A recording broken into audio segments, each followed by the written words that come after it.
And I mean, speaking of quarterbacks who played well, we had a rookie quarterback play very well in week 1. And they Carson tend to do Wentz, that recently. And Carson Wentz, to me, had a good game. And I'm not even going to read the stats because, to me, the best thing I saw were those 2 touchdown passes he had. The most beautiful throws that I could have seen from a rookie, where I was looking at it going, yeah, I might have been right about this kid.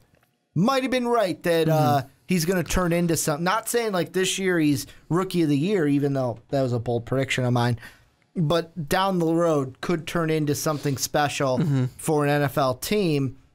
Before we get into the Chicago side of it with Philly, I'm going to ask you this. Do you think the Browns, now knowing what they do with RG3 being out, I know they've said, well, we're standing by our decision. If you're in that Browns front office, are you saying to yourself, fuck, we should have taken Carson Wentz? No, because I think if you're in the Browns front office, you know that the Browns are a shitty team. And anybody that beats the Browns should not be taken seriously. They know that for a fact. Now, I think that the Browns are right to say, hey, this was our analysis. This was the information we had. We made the right choice with the information that we had. I think that's perfectly fine. Now, if Carson Wentz goes out there and becomes the next, Brett Favre, the next Peyton Manning, the next Tom Brady, then yeah, sure, the Browns whiffed on that one. Well, the Browns make Brown moves. They do. They play like the Browns play. The thing for Carson Wentz is, yeah, he's got some good stats out there. 278 yards. 22 for 37, 2 touchdowns, no interceptions. Got sacked a couple times, but that offensive line's not great. So he did well. He really did. But at the same time, it's not like a Cam Newton, when Cam Newton lit everybody up. I know that we're saying right now, I think we're saying this was the best performance, quarterback rating wise or something like that for a rookie since Cam Newton. But I look at Cam Newton's play. I look at Marcus Mariota's play recently. I look back to Russell Wilson when he first got out there, and I'm thinking, I don't really see that out of Carson Wentz yet, though. I think the guy did good, but he didn't make me go, damn, that's going to be a star. Like I saw from some of these other rookies. But he did great. He did everything you wanted him to do. I'm still going to hold back and say I want to see more out of Carson Wentz before I'm ready to buy. I just don't. I was impressed, but I don't know if I'm ready to buy in yet. I am totally ready to buy in. You've been ready to buy in since before the draft. Only because I like what I've seen from the kid, and I have a good idea of what I think he's going to become. However, I do realize it's only week 1. Yeah, as we just had that conversation in the last podcast. A, it's only week 1. B, he played the Browns. And that's why I think this game against the Bears is going to be a bigger test. A bigger, not test, but a bigger proving ground for what we can get from him. Because it's a tougher defense, a much improved defense that Chicagoans are very excited about this season. On the pass rush side. And it's on the road. Yeah, I think on the pass rush side that helps. That's the important part. The thing really comes down to, what are you going to do against that pass rush on the road? All he's got to have going for him, and this isn't really on Carson Wentz as much as it's the offensive line, he just needs that extra second. Or that but extra with a mobile second. Quarterback, this is the game where, okay, you're going to probably have to use your legs to get that extra second. Show me what you got, kid. Yeah, because he's going to need... Because if he just gets that extra second, that extra half second, the Jordan Matthews... I know Zach Ertz might not play in this game, but Jordan Matthews, Aguilar, they can go out there and they can beat the third string, fourth string cornerback that the Bears are playing right now. Because the Bears are filled with injuries right at the moment. So they can beat these guys. There's no problem with that. It's just that moment of... Does the Bears pass rush play like they're supposed to? And do they kind of get past that offensive line, something they kind of struggled to do against the Texans? So I don't honestly... I'm a Chicago Bears fan. You all know it. But I don't know if it's... Bears. I don't know if it's as much of a test for Carson Wentz as we want to believe it is. They did not test Brock Osweiler at all. They didn't give him much of a test. Yeah, but this is week 2 now. Yeah, this is week 2. And it's in Chicago Monday night. So it's a primetime Bears game were for the shit at home last year, but though. I'm just saying, like, for the primetime part of it, it's a primetime game. There could be more nerves as a rookie. For me, it's more of the on-the-road part. Because really, you should win. Like, ideally, you should win your 8 home games. You should win your home games. Those are the games that you should be able to win because they're at home. You get to sleep in your own bed that night. Bears are going to come up to play at home, especially after kind of throwing a dud out there in Houston. I think this is going to be a good test for him. If he plays well this week, I think then we start the more of, okay, maybe this guy could be not serious like, wow, he's the greatest thing since sliced bread, but wow, they got a solid quarterback. Someone to watch. Yeah. I think it's possible, but there's more to it than just he got what Carson Wentz's Nelson stats are gonna be. Aguilar in the game. A guy last year I drafted in fantasy. He didn't do shit. Yeah. The magician. That's what I'm calling him. The magician. Yeah. Because he made kind of looks like one. He made him just fucking appear after he disappeared. But the thing I want to get into, reeling the Bears into this, should the Bears look at the Eagles and kind of look at them and go, let's use their model for the future.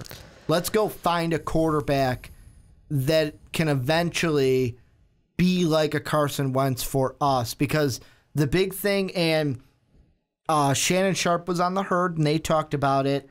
Rankin talked about it a little bit in his reaction video. I have voiced my opinion. You guys know my opinion. I am not like Rankin's. You don't like his face. Rankin's a Jay Cutler supporter. He's rah, get the pom-poms out. I'm not. I don't really like Jay Cutler, and it has nothing to do with his personal appearance. A lot of it has to do with his face. It's more, it's his face, and it's more of I just don't believe the Bears are going to win anything with Jay Cutler. Well, here's my thing with this whole argument that people have. He's not great. He's not bad. He is what he is. He is what he is. He's the kind of guy where I would say I don't think you can name 15 quarterbacks you'd rather have.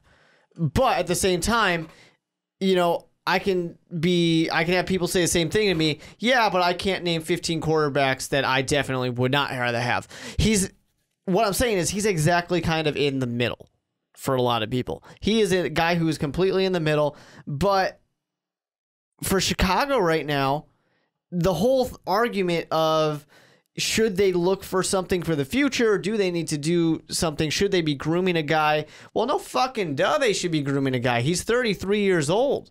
He's only really have one guarantee year on the contract. I can name exactly 15 and only 15. That's not the point, Ricky. Well, that's what I looked at. Yeah, I know that's what you were looking at when I saw you dive into your computer. But I can only name 15, though. Can't name 16. But that's my point, right? He is dead in the center. He is dead in the center. Can I name through them and tell me what you think? Go ahead, but Tom Brady. Out of the AFC. Just list them. Tom Brady and Fitzmagic. Dalton, Big Ben, Andrew Luck, Derek Carr, Phillip Rivers, Eli Manning. You rather have Phillip Rivers? His team sucks. I like Phillip Rivers. Eli Manning or Equal Manning. Equal Manning. Aaron Rodgers, Drew Brees, Cam Newton, Wilson, and Palmer.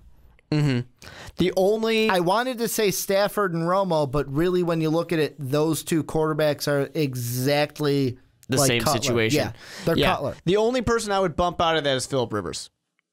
Because Phillip Rivers has been on some pretty shitty teams. So 14 to you, 15 to me. Yeah, but that's exactly my point. Dead in the center. So with that being said, the big argument for Chicago Bears fans with Jay Cutler comes down to this. There's not a better option. And if the team's going to suck anyways, the other side of it is, well, then let him suck with somebody else. But here's the thing I'm saying. He's 33 years old. The question, no duh, they should be going out and getting someone to groom. They should have been doing that a while ago. They tried to do that multiple times, and it hasn't really been working out. But they didn't draft the right guy. Sure. But that's kind of the thing you do when you're drafting quarterbacks in the 3rd, 4th, 5th round. You draft some guy, you try and see it for a little bit. You also pick up some undrafted free agents. We know they've been doing that for a while. So they need to get somebody. They need to do something. But the unfortunate part for the Chicago Bears is, like I keep saying, he's 33 years old, does not have much guaranteed time left on this contract. He's probably not going to be in Chicago for, at the very most, 2 years at this point. So they kind of have to do something. The fortunate thing for the Chicago Bears is the team doesn't really look great right now. If they played like they did in the first half, this is a team that can win a lot of games.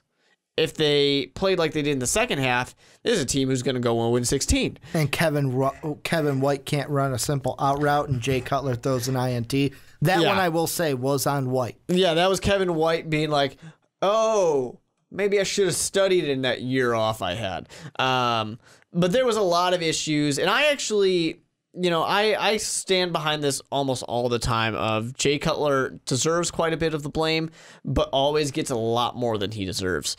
Quarterbacks in general get more blame than they deserve most of the time. The interception, that one's on Kevin White. Guy got sacked 5 times.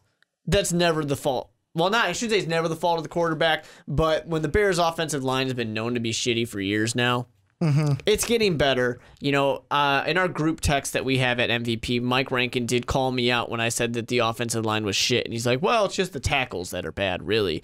Although tackles and the center are bad. Well, Whitehair is going to be going through some growing pains. Because he's a rookie. And he's also not a center. He just... Well, he's a guard converted to center. Yeah, the second year... Or no, the rookie center... or second-year center, I forget which one he is injured. Yeah. Grasu. Yeah. So, but my statement, of course, stands on the offensive line. You're only as strong as your weakest link on the offensive line. That's not something you can have a weakness to. But it's just not going to look very good, I think. I was willing to give the Bears some benefit of the doubt, but I think it's going to take a little bit longer. So, the good news with that, if the Bears only win 4 games, hey, you're right up to the top. Go ahead and draft a quarterback. I'm sure there's somebody there. And you know who you guys can take, which would be fucking phenomenal? And Sean here at MVP would fucking just jizz everywhere. Excuse me for the language, but it's true. You guys took Deshaun Kaiser from ND, from Notre Dame. I'd hate that. You would hate that? I don't like Notre Dame. But it has nothing to do with Notre Dame. It has everything to do with Notre Dame. This is a guy who completes passes, scores, and can be mobile to get open. Boom, Carson. That is the blueprint for... I know it's not the exact, his body may not be exactly like Carson Wentz, but Carson Wentz, accurate, mobile, scores. Boom, and it would work great for John Fox. It would work great for what a guy like John Fox wants to do. The other thing, of course, that Chicago Bears fans are going to probably be calling for... in week 5, week 6 is, hey, there's a certain Jimmy Garoppolo out there who needs a new job. I think there's a better option. Well, than Jimmy? Not a better option just because of what I think is going to happen. And yet again, Sean here at MVP totally disagrees with me, but I'm kind of on the Colin Cowherd train. Surprise, surprise. No one's surprised. Where Cowherd basically on one of his shows this week said that eventually, when Garoppolo gets the end of his contract, the Patriots are going to have a decision to make. We talked about this last week. And he said that what's going to happen is, and this is all based on what Garoppolo does, if he continues the trend that you just saw, keep him. Build him for the future. Belichick has no allegiances to anybody but Robert Kraft. Doesn't have any allegiances to any certain players. It's to me, I think it's gonna be like a Peyton Manning, Brett Favre situation where, hey Tom, it was nice, but we're gonna be more concerned about our future, and we can't lose this kid. Yeah. So you know what? It may be like, hey, you're the starter this year. You got 2 years, and then we're going with this Garoppolo kid. Just letting you know. Tom Brady's gonna play somewhere. This is where I differ from Cowherd. He says he's gonna go to the Giants, not the Giants, the Cowboys. I think, and I don't think that he would go here, but you got to listen to me. I think the Bears should make a pitch for Tom Brady and bring Tom Brady to Chicago. So it can be similar to, the John Fox, Peyton Manning combo. That's what you're going for. Tom Brady didn't need an offensive line with the Patriots, and he'd have better wide receivers. With He needed one last year. He needed one last year, but he would have better wide receivers in Kevin White because Alshon may not be here in 2 years. Yeah. Well, that's assuming Kevin White learns the route tree. That would help. Well, I would hope in 2 years. I hope he does too. I hope he does For too. my fantasy but you team know what? this year, I I thought hope he he would have does learned this it week. with the year off that he had last year, but I guess not. Dude, it's too much reading. It is a lot of reading. He was busy working out. So I don't know. I don't know if it's too much. We're looking too far into the future and too far into fantasy storylines and Madden storylines right now. But if you look at it, it's not that far into the future, only because how many years did you say Jay Cutler has left? Probably 2. How many years until Tom Brady's up? Well, Tom Brady, they like to play with his contract. But no, I'm not saying... And he's going to play till he's 80. I'm not saying... Yeah, he's going to play till he's 80, but in 2 years, I'm saying 2 years is the market to where the Patriots say, you know what, we're moving you out, we're moving Garoppolo in. And Tom at least Brady, you can sign Tom Brady for like a bag of chips. Yeah.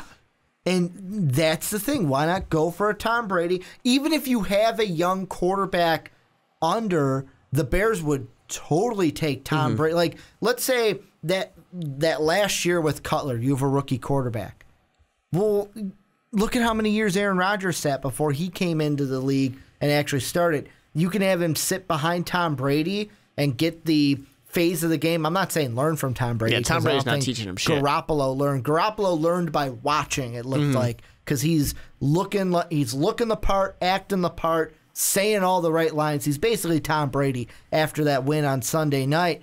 Looks just as good out there. I think in 2 years, Cutler, you can say bye to Cutler, bring in Tom Brady, kind of like the Jets did with Brett Favre, the Vikings did with Brett Favre, like the Broncos did with Peyton Manning. And if John Fox is still in Chicago, he'd be used to it because he worked with Peyton Manning. Yeah, I think we're going into fantasy land, obviously, here. I don't see any of this happening. But what I do see happening is the Chicago Bears... they have one of two options. They get things together and they have like a 7-9 season, or they continue to be shit and they win 3 games if they're lucky. As a Bears fan, do you honestly believe you will win anything with Jay Cutler? What does anything mean? I mean, yeah, we'll win games. I'll just go for it. Super Bowl. Do you think you'll win a Super Bowl with Jay? I mean, can Jay Cutler play when he's 37? Because if he can play when he's 37, sure, because the team will be good by then, right? But no, I mean, in the realistic timeline that the team and Jay Cutler have together, the Bears are not going to win a Super Bowl in the next 2 years. We know that. We know they're not going to win a Super Bowl in the next 2 years. They're not ready for that. But could they win one more division with Jay Cutler? One more good draft with Ryan Pace? Sure, the Bears could win a division. Because Teddy Two Gloves is still going to be, he's going to miss like half of next year. The Packers, they're obviously a good team. They're always obviously going to be there. But the Chicago Bears showed that they can beat them and last we don't year. know, are the Lions for real after a week 1 overreaction? We still got to wait on that. So the thing for the Chicago Bears that I'm most concerned about is John Fox made some dumb decisions out there. Not challenging the 1 yard run by Brock Osweiler, the sneak. That was obviously not a first down. Challenging a super obvious catch that there's no reason to challenge. It's just that, and of course, not getting, the team wasn't playing very well, but that you got to blame some of that on coaching in the second half, that there was not enough adjustments being made. Couldn't get them to care when they seemed like they had everything going for them. So I don't know. My main concern, and Dan Hampton in Chicago was going down on these guys, saying that get them out of town, is, hey, does John Fox have it in him right now to bring this team back? Well, that's like when we were playing Overwatch, me and Rankin were talking about it, and Rankin even said, is Fox going to be here in 2 years? Yeah. Like, is he going to get fired before we see the end? Like, because we were talking about Cutler and everything. See the plan. Is he going to be here? And that could happen. However, the one thing I did tell him, and I honestly believe, the reason that I believe the Jay Cutler supporters, the real strong ones, are as loud as they are and grasp onto Jay as tight as they do is because you guys have never had a great quarterback. And this is the best quarterback that you guys have had. Era. Yeah, but you guys have had, like, this is the best quarterback that you guys have had in, like, for, I'd say even our lifetime. Oh, at least for 30 years. And you're sitting there going, hey, you know what? He's good. He's good. He's the best we've ever had. He is. He holds, like, every record. When in reality, the best that you have isn't that great. Well, you know what, though? There's a lot of great quarterbacks out there that didn't win Super Bowls. There's a lot of great quarterbacks who played on shitty teams. There's a lot of great quarterbacks who never are going to get the respect that they deserve. That's just the name of the game, you know. Are you trying to make a case for Jay that he deserves more respect? Well, he does deserve more respect than he gets. That's for sure. I'm not saying that he should get the same amount of respect as, you know, guys who didn't win Super Bowls like Dan Marino, but he deserves the kind of respect that that a Donovan McNabb got. Donovan McNabb never won anything. And Donovan McNabb went to a Super Bowl, though. Yeah, Jay Cutler didn't go to a game away from a Super Bowl. He didn't go to one, though. He's still a game away from going to it. But he didn't go there. Donovan McNabb didn't win a Super Bowl, and we think that Donovan McNabb is the shit, minus his time in Washington. That's like saying, hey, I took the girl out. I almost had sex. I don't see your comparison at all because well, if you're not in the Super Bowl, you didn't play. But that's not what I'm saying. I'm not talking about the Super Bowl. I'm saying that Jay Cutler deserves more respect. There are plenty of quarterbacks that don't get to the Super Bowl.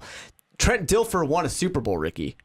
That should therefore ruin the whole Super Bowl argument for all quarterbacks because Trent Dilfer won a Super Bowl. He did his job. Rex Grossman got to a Super Bowl, Ricky. Does Rex Grossman deserve our respect? No, he's a shitty quarterback. You know he's a shitty quarterback. That's why he couldn't even say it. He is a bad quarterback. He got to the Super Bowl. Well, there are shitty quarterbacks that get there. There are great quarterbacks that get there and lose. There are great quarterbacks that will never get there. Got carried by their defense, yeah. Yeah. And if they were better quarterbacks, they probably could have. Well, Trent Dilfer did, but if Rex Grossman was a little bit better, they probably should have won that. I mean, if Jay Cutler was on the 2006 Chicago Bears, they probably would have won that Super Bowl. He probably would have still thrown an interception or two, but they probably would have won that Super Bowl. He wouldn't have thrown 5. Probably would have thrown an interception or 2. But they still would have won, you know? I just think I don't want people to go crazy on this because I know our fans have strong opinions, like all fans of the NFL, on Jay Cutler. The man deserves more respect than he deserves. I just threw Donovan McNabb out there because I think we all universally, looking back, think Donovan McNabb is the shit, even though he had some bad years. But the man deserves more respect than he gets. There's more things wrong in Chicago than just Jay Cutler. He's probably going to historically get kind of the brunt of it. But this team is not very good. He's serviceable. If they win 3 games this year, I don't know if I want John Fox coming back because John Fox hasn't really. He's shown things to grow, but I think I'm crediting Ryan Pace with more of that than I am John Fox and Vic Fangio. I'm going to give him the credit too. I think Vic Fangio is a big reason why this team is doing well. I think also you're kind of freaking out right now because the big thing that, and I know we joked about it through the offseason was, you know what John Fox likes to do in he likes to go to the Super Bowl year 2. But this team is a little bit further off than we thought. I hope that most people knew that wasn't actually going to happen. You know, I hope that most people knew I was sarcastic with my Super Bowl, selection of the Bears. Dude, never be sarcastic. 16-0. Never be sarcastic with Super Vikes or the Super perfect Vikings. season, 18-1. Super Bowl Super Vikes. Yeah, so I hope that people knew that. But no, I think that the problem with John Fox is he's a guy who's had so much success. So we expect that he can bring success to the Chicago Bears. And so far, the thing that we're all kind of saying is situation. Same old team. It's this. There's not much of a difference in talent level than what we're seeing than what we saw with Phil Emery and Mark Trestman. There's not that much different in Chicago right now. So that's the thing that I think is upsetting Bears fans. They're saying we got rid of those guys and rebooted, and we're not any better than we were when they were here. I think that's what the big issue for the Chicago Bears fans. Answer the question from a long, long time ago. Should they model after what Carson Wentz, what Philadelphia got out of Carson Wentz? I think they have to. If they get a high draft pick, they have to draft a quarterback. I mean, they have to draft a quarterback in the first round, I think, anyways. You know, they got to get a good one, obviously. Even if they're in the middle of, let's say they're in the middle, like didn't make the playoffs, but if they're like a 7 and 9, yeah, a quarterback they could go with that'll probably be there. They could go Chad Kelly from Ole Miss. Oh, I don't know how I feel about that. But no, I think that the Chicago Bears are in the unfortunate situation that they need somebody, or they have to get some answer. Yeah. In the offseason. Well, it's just the Jay Cutler era is coming to an end. And yeah, we all knew it would. Bears fans, I feel like you guys just got to accept it now before it actually happens. Well, I don't know why anybody would not be accepting the fact. He's old, guys. He's 33 years old. You can't expect a quarterback to live forever. Not everybody's Tom Brady. It's kind of like Sean Anderson thinks Tom Brady's going to play till he's 80. Yeah, I mean, well, he will. Tom Brady will play till he's 80. If the Chicago Bears lock up Tom Brady, though, I mean, we got a quarterback for the next, 50 years. The next multiple decades. The next 50 years. He's playing till 500. Yeah, I mean, so we're good. Yeah, he's going to defy age and live to 1,000. He'll play till the end of the NFL when it becomes flag football. But before I end all this podcast, we've been rambling for quite a bit. Is there anything we missed with this Eagle-Bear discussion? Anything about the game you're looking forward to? No, I mean, I am looking forward to seeing, can they repeat some of the success that we saw in the first quarter? Can they win on primetime? The Bears actually, as long as they don't play the Packers, they do pretty decent on primetime. They just can't play the Packers on primetime because then they're going to get fucked. No, I'm excited to see that. I'm excited to see Carson Wentz. Is he actually anything? Because he did look impressive. And now he's not playing the Browns, so are we going to see more? Test. Yeah, I still don't want to get too much credit there to the Chicago Bears. Give you guys more credit than the Browns, man. You're not the Browns. No, You're not the worst franchise in the NFL. Well, in a lot of power rankings right now, we're competing with the Browns right now for like the dead last spot. So we're competing for the 29-30 spot right now with the Browns. So I don't know. We're gonna see. I'm ready to move on from week 1. Yeah. But that's gonna do it for the onside kick this week. I want to thank you guys for listening. Let us know down below what you guys thought about anything we talked about today. The Bengals Steelers discussion, the Colts Bronco discussion, then the Eagle Bear discussion at the end, and that big long Jay Cutler fest that we had at the end. I don't know if we can call it a Jay Cutler fest because Mike Rankin wasn't here waving the pom-poms around, but we might get him in next time, and he'll do another reaction. I believe Tuesday is when he's going to record that reaction for you guys. But thank you guys for checking out the Onside Kick. Follow us on Twitter, Ricky Widmer, and with 2 E's, Mark Weber. Make sure to hit us up on Patreon, patreon.com/most valuable podcast. I want to thank you guys one last time for listening, and as always, have a good day, everybody.